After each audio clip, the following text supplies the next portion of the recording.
Guys, this is Saurav and you're watching the third part of larynx anatomy. Guys, before watching this video, if you haven't watched the rest two part, go and watch that part first because that will help you understand the topic in a better way.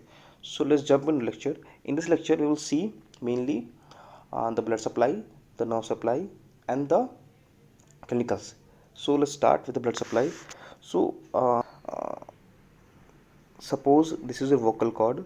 So all the structure above the vocal cord will be supplied by the superior laryngeal artery, which is a branch of superior thyroid artery, and all the structure inferior to the vocal cord below the vocal cord will be supplied by inferior laryngeal artery, which is the branch of inferior thyroid artery. So not enough to say in the blood supply, we will jump to the nerve supply. So all the intrinsic muscle of the larynx is innervated by recurrent laryngeal nerve except cricothyroid, because cricothyroid is innervated by external laryngeal nerve, and all these two nerves are the part of the vagus nerve sorry vagus nerve. So one thing to know that while the vagus nerve give the branch called the recurrent laryngeal nerve, it loops. Okay, for but both right and left, the looping point is different. So this is your arch of aorta. Okay, and and uh, this is your right subclavian, and this is your arch of aorta. Suppose this is your vagus nerve. So it will the recurrent laryngeal nerve will loop around below the right subclavian artery and go and innervate the larynx. But in the case of left side, okay, the left recurrent laryngeal nerve will loop around the arch of aorta and will provide the larynx. This is the larynx. This is how the things run. Now the thing is that damage to recurrent laryngeal nerve causes the palsy. Okay, so as I said that uh, all the intrinsic muscle except the cricothyroid is supplied by the recurrent laryngeal nerve.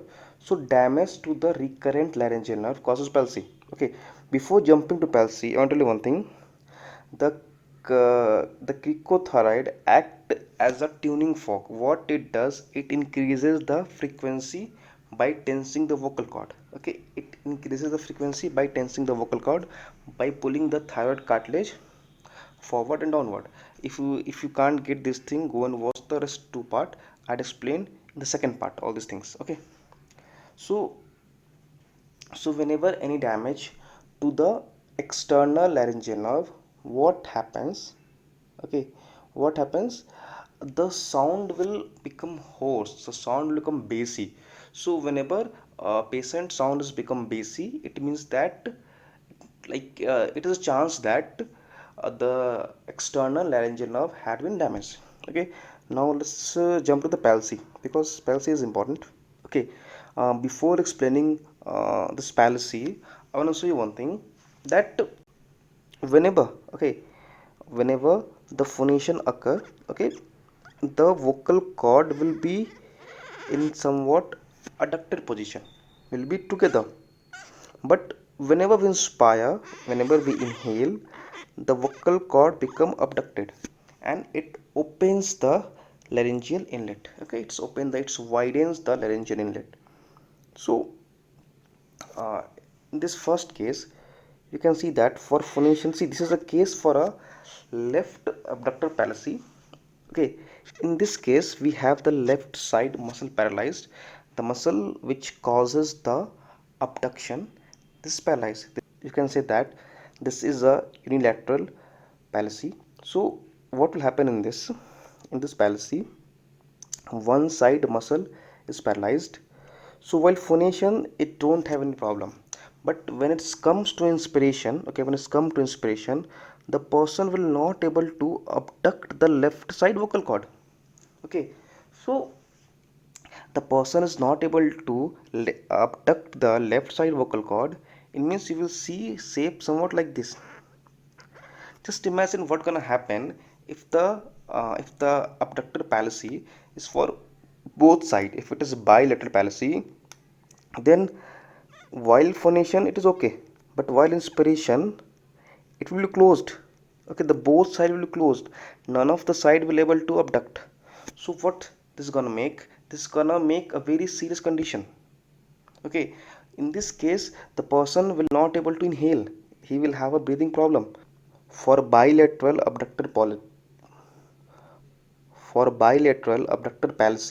okay, what gonna happen, the vocal cord will be like this even during inspiration. So everything will be closed. Okay, nothing gonna open. Okay, it will not open, it will be totally closed, totally closed. So the patient will have problem while inhaling, while inspiration. Now let's come to uh, actually, if the patient is having only abductor palsy, then it's called the incomplete palsy. Okay, but when the patient is having both abductor as well as the adductor palsy, because abduction as well as the adduction, both these movement is controlled by recurrent laryngeal nerve itself. Okay, so there's a high chance of getting the both palsy, or there is a quite high chance actually, in most of case we will have the incomplete palsy, that is the abductor palsy. But in some extreme cases, in some extreme injury, you can have the complete palsy, that is called as the abductor palsy. So let's see, for complete palsy what's gonna happen, the vocal cord will get a fixed position. Okay, just look at here, the vocal cord is getting fixed position. Okay, so while phonation it is in the same way, but and while expiration it is at the same position. Okay, so in both case it is at the same position. So just imagine, in this case we are having only left complete palsy, but just imagine if we are having the both side, we are having the bilateral complete palsy, then what's gonna happen, suppose this is your left paralyzed vocal cord and this is your right paralyzed vocal cord. Okay, so while phonation your vocal cord will be somewhat open, and while inspiration your vocal cord will be open. While phonation your vocal cord will be somewhat open, and while inspiration your vocal cord will be somewhat open. So there will not much change. Okay, max to max, while inspiration the inlet will become slightly more widened, or max to max it will become slightly more widened. Okay, not more than that, but the things will be same. Okay, I think I had completed all the palsy. uh, okay, watch this, this is the one of the laryngoscope image. See, while breathing the inlet is open, but while speaking, while saying something, the inlet is closed. So this is how the things done. I hope the palsy is clear for all you guys. Now we'll jump to some of the cadaveric images. Okay, yes, okay guys, as you can see this thing. Okay, this thing is called the aryepiglottic fold. Okay, it is the mucus covering for the aryepiglottic muscle. So beneath that muscle, okay, beneath that muscle, behind this we will have some fossa. Okay, and that fossa is called pyriform fossa. Pyriform fossa. So what is so you can see the space. Okay, for here, for understanding, consider this space as a pyriform fossa only for understanding. actually space is like this, but we can see a little bit of that space. So what is the characteristic of the space is anything. Okay, this is the, you can say that this is the one of the best place for food particle to get stuck. Okay, this is the favorite place for a food particle to get stuck. So at this position most of the food particle will get stuck. And one more thing is that, see, it is a space, so any cancer, okay, any cancer related to the larynx, if that cancer occur at this point, so what gonna happen, it will proliferate. Okay, it will proliferate without showing any symptom, because it is simple space, so the person will not get any pain and all that. So this place is clinically important. Now can you see this 16 mark, this is the recurrent laryngeal nerve. Okay, the 16 point is the recurrent laryngeal nerve. And can you see number 6, number 6 is the external laryngeal nerve. Okay guys, this muscle is the oblique arytenoid, this muscle is the posterior cricoarytenoid, this is the transverse arytenoid. Okay, here you will be having the airy epiglottis muscle. uh, this is the mucus covering the airy epiglottis muscle called airy epiglottic fold.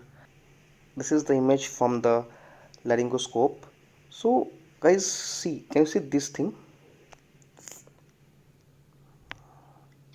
this is the epiglottis. Okay, this is your real vocal cord, true vocal cord. This is your false vocal cord. And the space between two false vocal cord is called rima vestibuli.